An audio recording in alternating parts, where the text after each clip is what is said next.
we're intra here, we're in the surgery actually. I'm going to point out a few things. We have actually stabilized his brows, and as you can see on the right side, there is less pretarsal show. There's a little bit more on the left side. He also has more ptosis here. So this is a case of a lot of asymmetry and a lot of moving parts where markings are very important.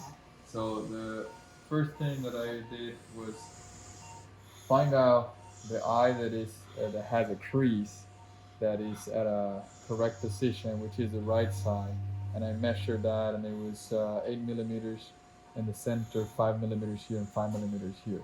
So I'm going to use that same crease to recreate that same crease on the left side, because on this eyelid actually um, there is no crease formed, and I'm going to, and the crease actually is a little bit higher because of the droopiness.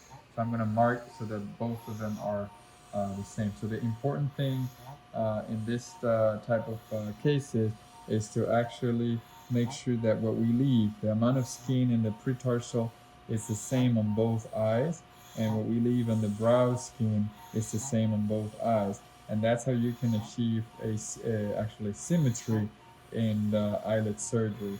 It's as you can see, we're talking about millimeters and a lot of moving parts: brows, upper lids, and eyelid ptosis.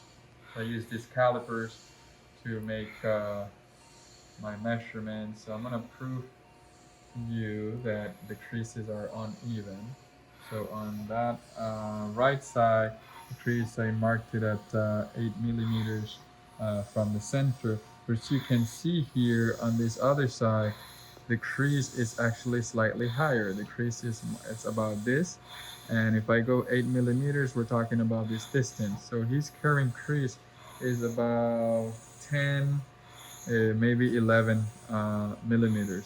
And that's where we have to recreate this side more adequate or well positioned crease. We're going to lower it, and we're going to mark it, and we're going to lift up this eyelid, open up his eyelid a little bit more.